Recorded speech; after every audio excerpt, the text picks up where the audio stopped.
Estamos de volta com Boa Vontade Entrevista, direto aqui da Funarte, conversando com o presidente Antônio Grassi. Antônio, você falava no bloco anterior a respeito das produções desse ano, né, da Funarte, como os centenários que estão aí em destaque no Brasil, né? Vamos comentar um pouquinho, então, do Nelson Rodrigues, essa grande figura, né, da dramaturgia brasileira. Exatamente. O Nelson Rodrigues, cujo centenário a gente comemora esse ano, era imprescindível que a Funarte conseguisse fazer algum projeto voltado para esse centenário em homenagem ao Nelson Rodrigues, que é o nosso maior dramaturgo, né?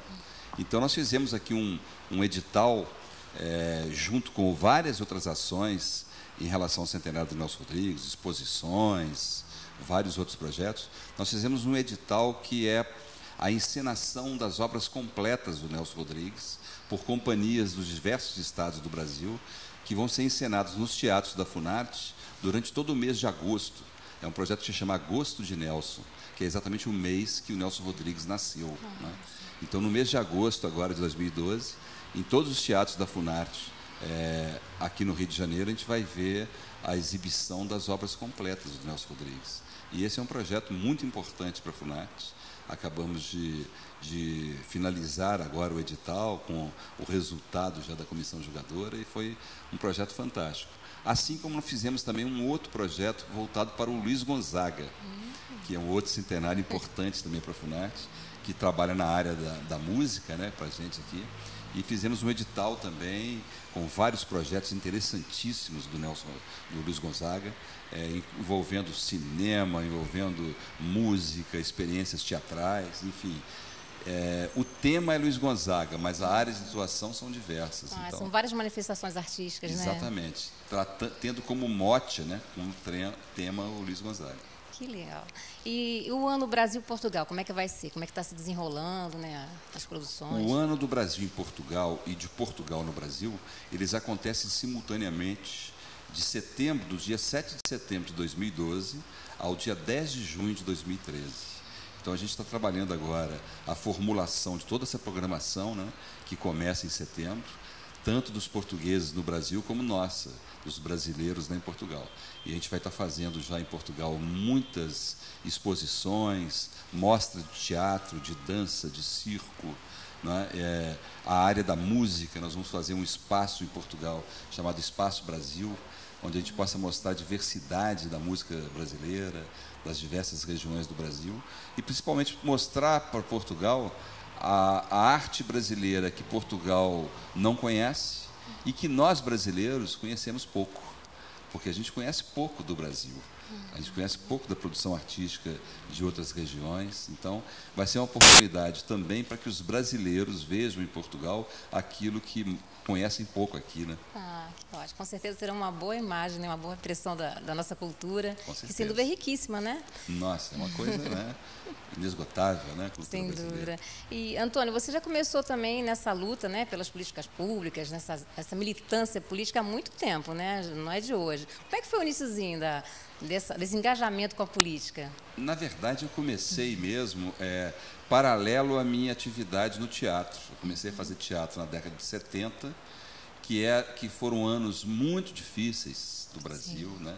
Anos em que a gente tinha a liberdade de expressão cerceada, enfim, e uma batalha muito difícil pela redemocratização do Brasil, né? E nisso a arte teve um papel muito importante. Então, nesse momento, eu comecei a fazer teatro em Minas Gerais e, paralelo a isso, me interessando, discutindo, participando da formulação desses projetos. E eu, ao mesmo tempo, fazia faculdade. Eu fiz Ciências Sociais.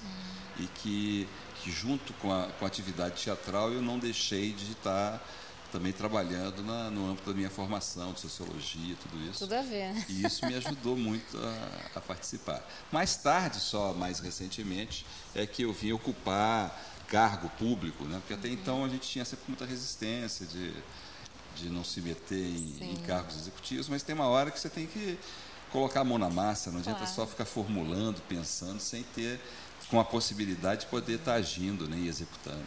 E você vindo da base, né? Você com a sua formação artística, facilitou para você na sua gestão pública o diálogo até entre essas diferentes esferas, né?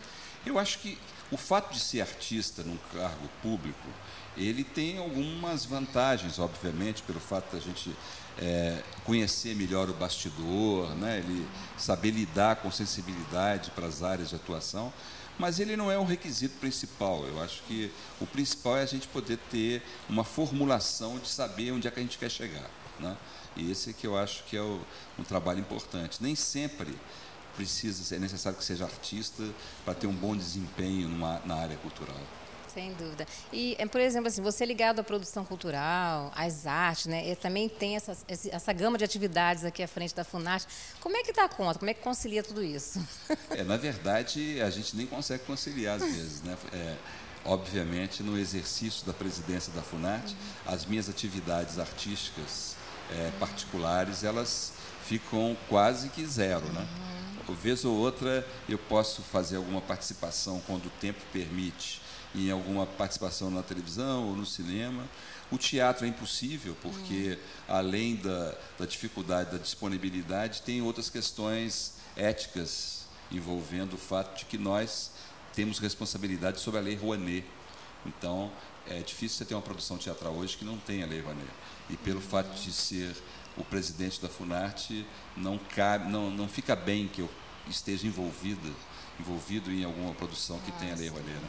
E para você aprovar um projeto, por exemplo, né, como é que as pessoas fazem? Elas idealizam um projeto, vêm aqui, entregam na Funarte, você avalia, tem uma comissão julgadora? Hoje nós temos na Funarte uma política de editais públicos que são lançados em todas as áreas. Então, esses editais são abertos, os projetos se inscrevem, nós fazemos sempre, formatamos uma comissão de avaliação de cada área, com especialistas das áreas, né, para avaliar os projetos e contemplar aqueles que são julgados por eles como os que atendem melhor aos editais, com o critério de excelência do trabalho artístico e tudo isso. Esses projetos, algum deles já viraram políticas públicas permanentes, que vão servir de incentivo até para outros projetos? Vários desses editais que nós lançamos já estão consagrados na estrutura do Ministério da Cultura, né?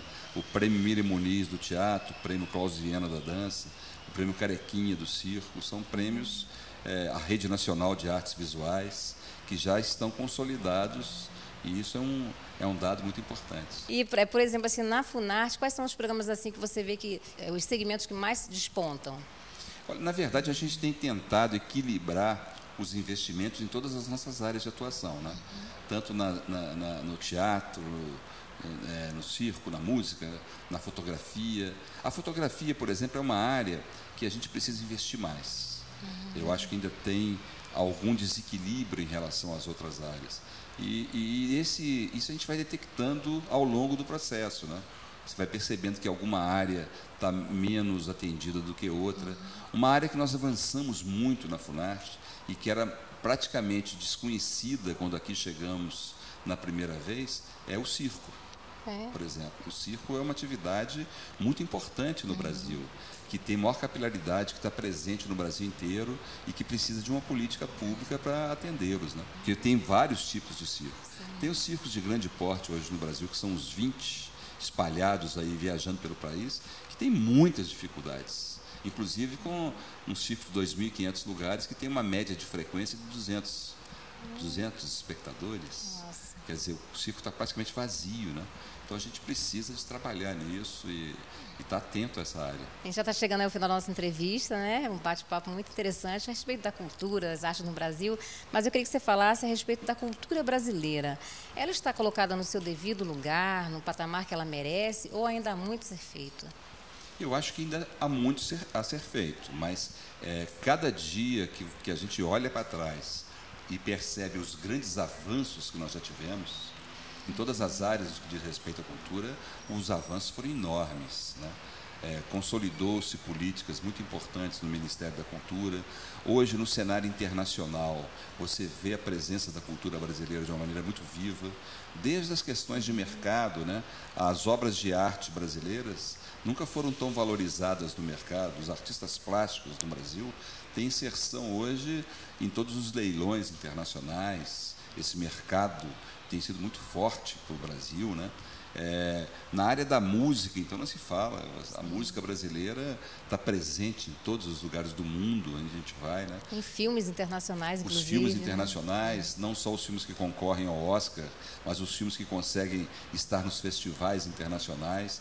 O Brasil tem tido uma presença muito forte, né? O que antes a gente era quase que, às vezes, um país pouco conhecido no exterior, em que as pessoas achavam que a capital era Buenos Aires, né?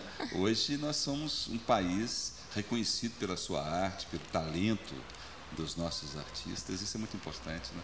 Que bom. Bom, a gente está encerrando a programação e gostaria de agradecer a você, primeiro, por nos receber aqui na sede, né, do órgão da Funarte, pela atenção que nos dispensou. E queria que você deixasse o site da Funarte para as pessoas acessarem, terem informações também a respeito desse trabalho realizado. Em primeiro lugar, eu quero agradecer também estar aqui com vocês. Foi um prazer enorme poder estar compartilhando as nossas ações, as nossas políticas, né? E foi um prazer.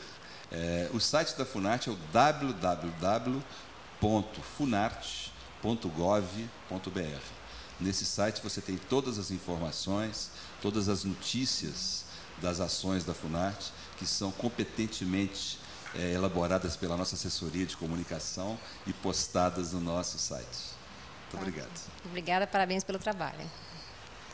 Hoje conversamos com o ator Antônio Grassi, presidente da Fundação Nacional das Artes, falando a respeito deste importante órgão e também dos programas e projetos desenvolvidos em função da arte brasileira.